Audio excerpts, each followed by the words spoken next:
This is the solution to the week 2 challenge 3. This is another debugging example, which means that you can't just use the editor down here. You're going to have to click the link because this project involves code that's already been written and we're debugging it. We're trying to fix what's wrong. The instructions say that when the spacebar is pressed, the cat should do a flip, but nothing happens. And we have to figure out how to fix it. So I'm going to click the link and it's going to open up the Scratch project. I'm going to go to see inside so I can see the code. I'm going to hit remix, which basically saves a copy of the project in our folder so we can make changes and save those changes.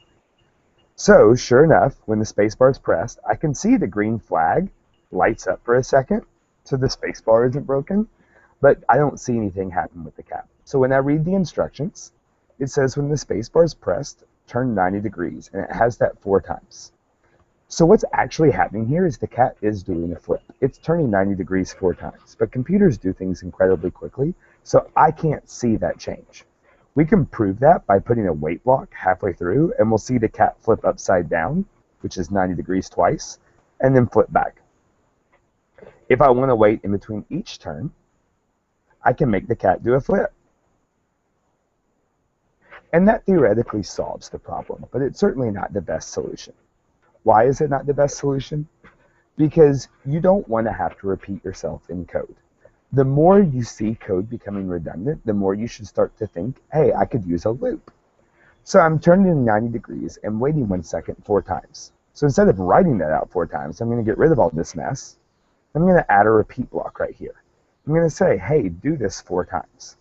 And now when I hit the space bar, I get my flip with much less code. This is easier to read and easier for the computer to execute. However, I don't like how it kind of juts around. A circle or a full flip is 360 degrees. So these 2 numbers here can be any 2 numbers as long as they multiply together or are factors of the number 360. So I'm going to change this to say repeat 36 times, which means that I only need to turn 10 degrees. Now, I don't want to have to wait 36 seconds, which would be how many times I wait if it's 1 second 36 times. So I'm going to change this to 0.1.